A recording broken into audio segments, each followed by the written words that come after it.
ಇದೀಗ ಮತ್ತೊಂದು ಕಡೆ ಓಂ ಪ್ರಕಾಶ್ ಅವರ ಪತ್ನಿ ಪಲ್ಲವಿ ಹಾಗೆ ಪುತ್ರಿಯನ್ನ ಪೊಲೀಸರು ವಶಕ್ಕೆ ಪಡೆದುಕೊಂಡಿದ್ದಾರೆ. ವಿಚಾರಣೆ ನಡೀತಾ ಇದೆ. ಕೆಲವೊಂದು ಅನುಮಾನಗಳು ಹುಟ್ಟುಕೊಳ್ಳುತ್ತಾ ಇದೆ. ಆತ್ಮರಕ್ಷಣೆಗಾಗಿ ಕೊಲೆ ಮಾಡಿರುವುದಾಗಿ ಪತ್ನಿ ಪಲ್ಲವಿ ಹೇಳಿಕೆಯನ್ನ ಕೊಟ್ಟಿದ್ದಾರೆ. ಪ್ರಾಥಮಿಕ ವಿಚಾರಣೆಯ ವೇಳೆ ಓಂ ಪ್ರಕಾಶ್ ಪತ್ನಿ ಪಲ್ಲವಿ ಈ ರೀತಿಯಾಗಿ ಹೇಳಿಕೆಯನ್ನ ಕೊಟ್ಟಿದ್ದಾರೆ. ಮಡಿವಾಳ ಎಸಿಪಿ ವಾಸುದೇವ್ ಮುಂದೆ ಹೇಳಿಕೆಯನ್ನ ಕೊಟ್ಟಿದ್ದಾರೆ ಪತ್ನಿ ಪಲ್ಲವಿ.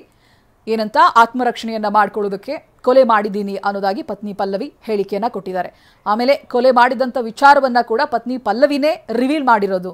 ಈ ರೀತಿಯಾಗಿ ನಾನು ಕೊಲೆ ಮಾಡಿದ್ದೀನಿ ಅಂತ, ಐ ಕಿಲ್ಡ್ ಮಾನ್ಸ್ಟರ್ ಅನ್ನೋದಾಗಿ ಮೆಸೇಜ್ ಅನ್ನ ರವಾನೆ ಮಾಡಿರೋದು. ಹಾಗಾಗಿ ಅಲ್ಲೆಲ್ಲೂ ಕೂಡ ಅವರು ತಪ್ಪಿಸ್ಕೊಂಡು ಹೋಗಬೇಕು ಅನ್ನುವಂಥ ಉದ್ದೇಶಗಳು ಕಾಣಿಸ್ತಾ ಇಲ್ಲ. ಕ್ರೂರವಾಗಿ ಕೊಲೆ ಮಾಡಿದ್ದಾರೆ. ಅದರ ಹಿಂದಿನ ಕಾರಣ ಇನ್ನಷ್ಟೇ ವಿಚಾರಣೆಯಿಂದ ಗೊತ್ತಾಗಬೇಕಿದೆ. ಕೆಲವೊಂದು ಮೂಲಗಳ ಪ್ರಕಾರ ಇವರು ಕೂಡ ಟಾರ್ಚರ್ ಕೊಡ್ತಾ ಇದ್ರು ಅನ್ನೋದು ಗೊತ್ತಾಗ್ತಾ ಇದೆ. ಓಂ ಪ್ರಕಾಶ್ ಅವರು ಗನ್ ಹಿಡ್ಕೊಂಡು ಓಡಾಡ್ತಾ ಇದ್ರಂತೆ, ಕೊಲೆ ಮಾಡಿಬಿಡ್ತೀನಿ ಅಂತ ಹೆದರಿಸ್ತಾ ಇದ್ರಂತೆ. ಇದನ್ನ ವಾಟ್ಸ್ಆಪ್ ಗ್ರೂಪ್ನಲ್ಲಿ ಪತ್ನಿ ಮೆಸೇಜ್ ಹಾಕಿದ್ರು. ನನ್ನ ಬಿಸ್ನೆಸ್ಗೆ GST ನೋಟಿಸ್ ಬಂದಿದೆ, ಏನ್ ಮಾಡ್ಬೇಕು ಅಂತ ಗೊತ್ತಾಗ್ತಿಲ್ಲ. ಇಮಿಡಿಯೇಟ್ಲಿ ಒಬ್ಬ GST ಎಕ್ಸ್ಪರ್ಟ್ ಹತ್ರ ಮಾತಾಡು. ಎಲ್ಲಿ ಹುಡುಕೋದು? ಬಾಸ್ ವಾಲಾ. Be the boss.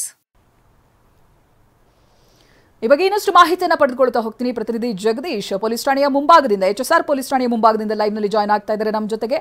ಜಗದೀಶ್, ಏನೇನು ಮಾಹಿತಿಗಳು ಗೊತ್ತಾಗ್ತಾ ಇದೆ? ಇದಾಗಲೇ ಪುತ್ರಿ ಒಂದು ಹೈಡ್ರಾಮಾನೇ ಮಾಡಿದ್ರು, ನನ್ನನ್ನು ಟಚ್ ಮಾಡಬೇಡಿ ಅಂತೆಲ್ಲ ಹೇಳಿದ್ರಂತೆ. ಅದನ್ನ ಹೊರತಾಗಿ ಈಗ ವಿಚಾರಣೆ ಯಾವ ರೀತಿಯಾಗಿ ಸಾಗ್ತಾ ಇದೆ ಜಗದೀಶ್? ಖಂಡಿತ ಚೈತ್ರ, ಈಗಾಗಲೇ ಈ ಪ್ರಕರಣಕ್ಕೆ ಸಂಬಂಧಿಸಿದಂತೆ ಆರೋಪಿಗಳು ಅಂತ ಹೇಳಿ ಏನು ಇರುವಂತಹ ಪಲ್ಲವಿ ಆಗಿರ್ಬೋದು, ಜೊತೆಗೆ ಅವರ ಮಗಳನ್ನ ಆಗಲೇ ಸ್ಟೇಷನ್ಗೆ ಕರ್ಕೊಂಡ್ಬಂದು ಸರಿಸುಮಾರು 2-3 ಗಂಟೆ ಆಗಿದೆ. ಇನ್ನೂ ಕೂಡ ವಿಚಾರಣೆ ಆರಂಭವಾಗಬೇಕಾಗಿದೆ.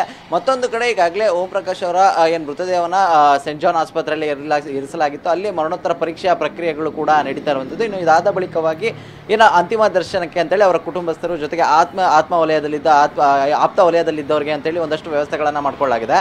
ಮತ್ತೊಂದು ಕಡೆ ಈ ಪ್ರಕರಣದ ತನಿಖೆಯನ್ನು ನೋಡೋದಾದರೆ, ನಿನ್ನೆ ಆಗಿರುವಂತಹ ಒಂದು ಘಟನೆಯ ಬಳಿಕವಾಗಿ ಒಂದಷ್ಟು ಪ್ರಾಥಮಿಕವಾದಂಥ ಒಂದು ಮಾಹಿತಿಗಳನ್ನು ಪೊಲೀಸರು ಪಡೆದುಕೊಳ್ಳುವಂಥ ಕೆಲಸವನ್ನು ಓಂ ಪ್ರಕಾಶ್ ಪತ್ನಿ ಮುಖಾಂತರವಾಗಿ ಮಾಡಿದರು. ಆದರೆ ಇನ್ನೂ ಸವಿಸ್ತರವಾಗಿ ಆಕೆಯಿಂದ ಹೇಳಿಕೆಯನ್ನು ಪಡೆಯಬೇಕಾಗಿದೆ. ಯಾವ ಕಾರಣಕ್ಕಾಗಿ ಈ ರೀತಿಯಾದಂಥ ಒಂದು ಘಟನೆ ನಡೆದಿದೆ, ನಿಜಕ್ಕೂ ಹಲ್ಲೆಗೆ ಕಾರಣ ಏನಾಯಿತು ಅನ್ನುವಂಥ ನಿಟ್ಟಲ್ಲಿ ಸಾಕಷ್ಟು ಒಂದು ಮಾಹಿತಿಗಳನ್ನು ಕಲೆ ಹಾಕಬೇಕಾಗಿರುವಂಥದ್ದು. ಆ ನಿಟ್ಟಲ್ಲಿ ಈಗಾಗಲೇ ಸ್ಟೇಷನ್ನಲ್ಲಿ ಅವರನ್ನು ವಿಚಾರಣೆ ಮಾಡುವಂಥ ನಿಟ್ಟಲ್ಲಿ ಪೊಲೀಸರು ಕೂಡ ಮುಂದಾಗಿದ್ದಾರೆ. ಮತ್ತೊಂದು ಕಡೆ ಅವರ ಪುತ್ರಿ ಕೃತಿ ಏನಿದೆ ಅವರು ಠಾಣೆ ಒಳಗೆ ಎಲ್ಲೋ ಒಂದು ಕಡೆ ಬರಲಿಕ್ಕೆ ಅಂತೇಳಿ ಸಾಕಷ್ಟು ಹಿಂದೇಟನ್ನು ಆಗ್ತಾ ಇದ್ರು. ಸರಿಸುಮಾರು 1 ಗಂಟೆಗಳ ಕಾಲ ಪೊಲೀಸರು ಅವರನ್ನು ಮನವೊಲಿಸುವಂಥ ಒಂದು ಪ್ರಯತ್ನವನ್ನು ಕೂಡ ಮಾಡಿದ್ರು. ಆದರೆ ಅಂತಿಮವಾಗಿ ಅವರು ಠಾಣೆಯ ಒಳಗೆ ಬರಲೇ ಇಲ್ಲ.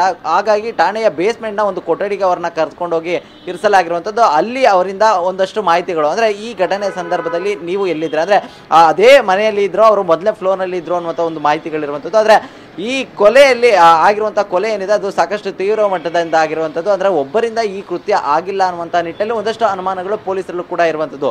ಹೀಗಾಗಿ ಏನು ಈಗಾಗಲೇ ಪಲ್ಲವಿ ಆಗಿರ್ಬೋದು, ಜೊತೆಗೆ ಕೃತಿ ಆಗಿರ್ಬೋದು, ಇವರಿಬ್ಬರಿಂದನೂ ಕೂಡ ಪ್ರತ್ಯೇಕವಾಗಿ ಹೇಳಿಕೆಗಳನ್ನು ಪಡೆದುಕೊಂಡು ನಂತರದಲ್ಲಿ ಮುಂದಿನ ತನಿಖಾ ಹಂತವನ್ನು ಮುಂದುವರಿಸುವಂಥದ್ದು. Chaitra, okay, thank you Jagadish ಮಾಹಿತಿಗಾಗಿ.